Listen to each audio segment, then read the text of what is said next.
Shellfish, আপনি খুবই স্বার্থপর। আপনি জানেন আপনার মতো স্বার্থপর এবং নীচ মানসিকতার লোক আমি একটাও দেখিনি। নিজের স্বার্থ ছাড়া আপনি কিচ্ছু বোঝেন না।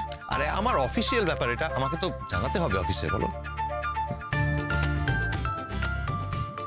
আমি যদি রাজি হয়েও যাই এই বাড়িতে 1000টা কথা উঠবে, আপনি জানেন।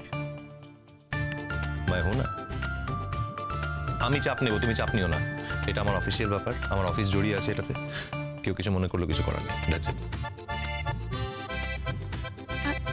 কিছু করার নেই? সেই ব্যাপারে কেন থাকবে? এটা যদি অন্য ব্যাপারে হতো তখন অনেক কিছু করার থাকতো। এই ব্যাপারে নিজের স্বার্থ জড়িয়ে আছে না।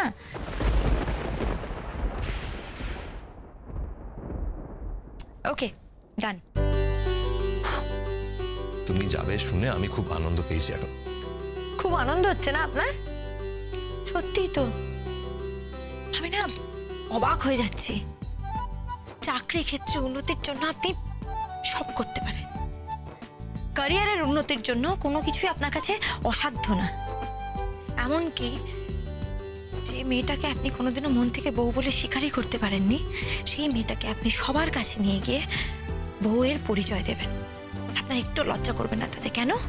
কারণ তাতে আপনার চাকরি জড়িয়ে আছে, প্রেস্টিজ জড়িয়ে আছে। কি বললাম? ঠিক বলেছো, একদম ঠিক জিনিস, আমাকে ঠিক অ্যানালিসিস করেছো। কিন্তু এবার যাবে তো? প্রমিস? নির্লজ্জ নির্লজ্জ নির্লজ্জ। ঠিক বলেছো এটাও। কি নির্লজ্জ তো বটেই, তা না হলে এতবার করে যেতে বলি। এই যাওয়াটা যেন আপনার সঙ্গে আমার শেষ যাওয়া হয়। সে না হয় হবে, কিন্তু আমাকে বলো তাড়াতাড়ি, অফিসে জানাতে হবে তো। তার আগে নিজের বাড়িতে জানান। সেই জানিয়ে দেবো খন। অফিসে বলাটা বেশি জরুরি, অফিসিয়াল ম্যাটার না। কথা হয়ে গেছে আপনার? বাবা, বেশ হাসছেন যে আমি আপনার প্রস্তাবে রাজি হয়ে গেলাম। আনন্দ ধরছে না একেবারে? সত্যি আনন্দ আর ধরছে না আমার। তা কেন ধরবে? একেবারে স্বার্থপর লোক, নিজের স্বার্থটা পূরণ হয়ে গেছে না, তাই।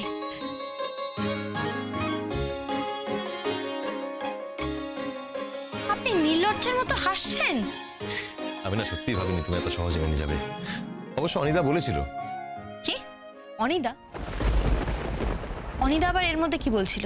সর্বনাশ, কি বলতে কি বলে ফেললাম।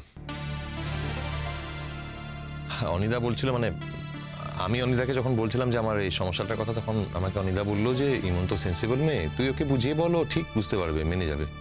সেটাই বলছিলাম আর কি। সবাই জেনে গেছে আমার দুর্বল জায়গাগুলো, সবাই জেনে গেছে।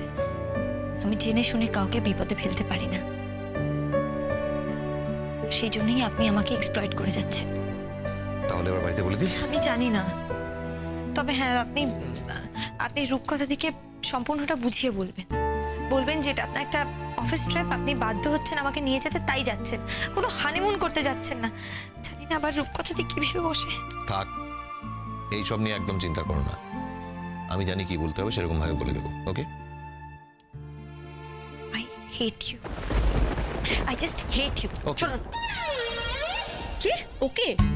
হ্যাঁ, তুমি যদি আমাকে ঘৃণা করো তাহলে আমি আর কি করতে পারি? ওই জন্য বললাম ওকে। তাই তো, আপনি আর কি করতে পারেন? আপনার যাওয়াটা হচ্ছে, এটাই তো আপনার কাছে অনেক। Right. You just what? You just impossible. অসহ্য, অসহ্য আপনি। আমি আপনাকে না কিছুতেই সহ্য করতে পারছি না। আমি যেদিন আপনার হাত থেকে মুক্তি পাবো সেদিন আমি গঙ্গা স্নান করব। জেঠিমাকে নিয়ে যেও। কি বললাম? জেঠিমাকে সঙ্গে নিয়ে যেও। রোজ তো গঙ্গায় স্নান করতে যায়, সঙ্গে গেলে তোমার সুবিধা হবে।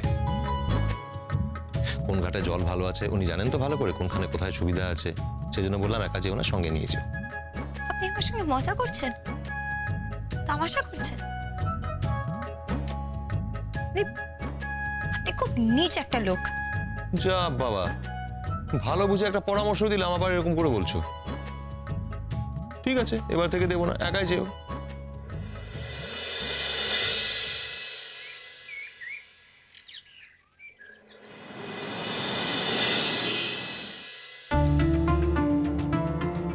বাবা, তোমার সঙ্গে একটা কথা ছিল।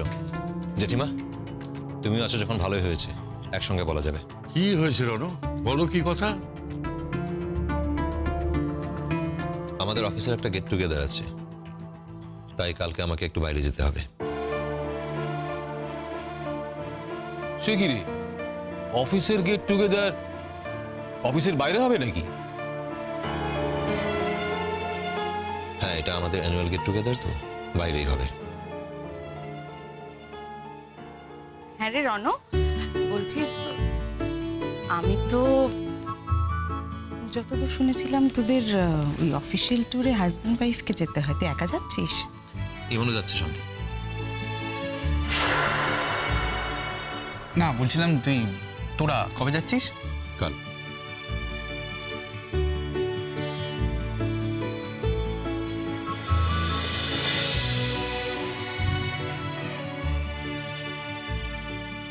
এর মধ্যে তোমাদের টিকিট ফিট কাটা হয়ে গেল? সে কি রে, আগে তো কিছু বলিসনি। এটা তো আমার আর নিজের যাওয়া নয়, অফিসিয়াল ট্যুর। এগুলো হঠাৎ করে ঠিক হয়। এই দেখো, তার তো শরীর ভালো নিকো, সে যেতে পারবে? পারবে। বড়মামি, তুমি এত চিন্তা করছো কেন? চিন্তার কোনো কারণ নেই তো। বেড়াতে যাওয়া বলে কথা, ইমন কেন যেতে পারবে না? নিশ্চয়ই যেতে পারবে। সেটাই তো পারা উচিত, তাই না রূপকথা? রণ, আমি বলছিলাম কি যে কাল যদি যেতে হয় তাহলে তো হাতে আর সময় নেই রে, ওদিকে জিনিসপত্র তো গোছগাছ করতে হবে। করে নেবো মা, তোমাদের কথাটা জানানোর ছিল তাই জানালাম।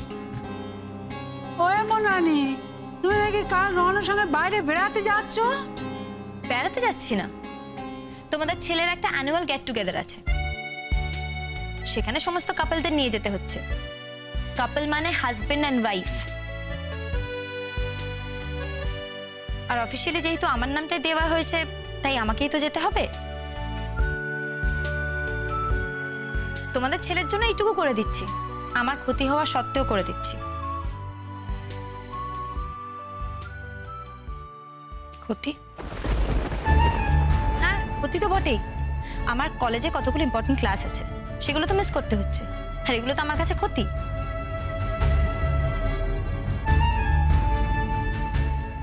তুমি হাসছো যে? আমার কথাগুলো বিশ্বাস করলে না? আমি যত ভাবি তোমার ব্যাপারে মুখ খুলবো না, একদম চুপচাপ থাকবো, কিন্তু কি বলতো, এমন সব সিচুয়েশন তৈরি হয় না, এমন সব ঘটনা শুনতে পাই, দেখতে পাই, যে চুপ করে সত্যিই থাকা যায় না।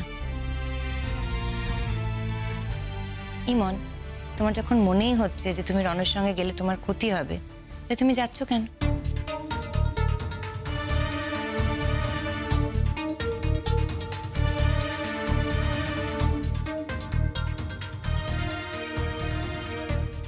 আসলে কি বলো তো রূপকথা দি, মিস্টার চ্যাটার্জি আমার জন্য অনেক কিছু করেছেন, অনেক উপকার করেছেন, আর আমারও তো একটা কৃতজ্ঞতা বলে একটা কথা আছে।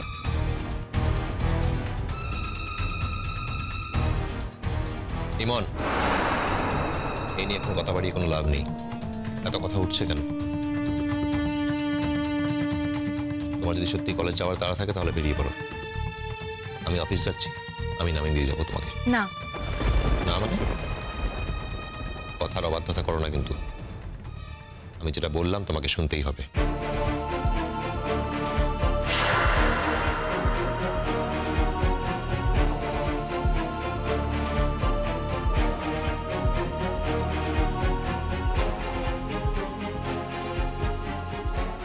তা যাচ্ছ, ভালো কথা। বলছিলাম কি রণ, তুমি ওই আমাদের ওই রূপকথাকে নিয়ে যেতে পারবে না? ও বাইরে বেড়াতে, ও তো এমনি বাড়িতেই থাকে না। আর একবার তো যার কথা হয়েছিল সে তো হলো নিকো, তাই বলছিলাম নিয়ে যেতে পারবে কি?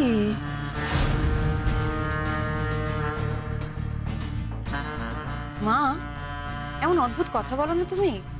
ও যাচ্ছে অফিস ট্যুরে, যেখানে হাজব্যান্ড ওয়াইফকে যেতে হবে, সেখানে রূপকথা গিয়ে কি করবে? অদ্ভুত তো।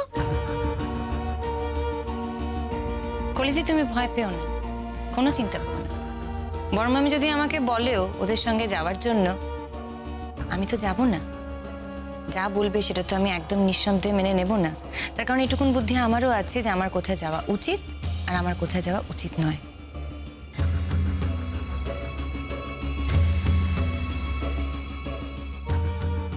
তো দাদা ভাইয়ের একটা অফিস আছে, চাকরি আছে, সেই সূত্রে বচ্চকার একটা বেড়াতে যাওয়া থাকে বাপু। কুসুম দোলা।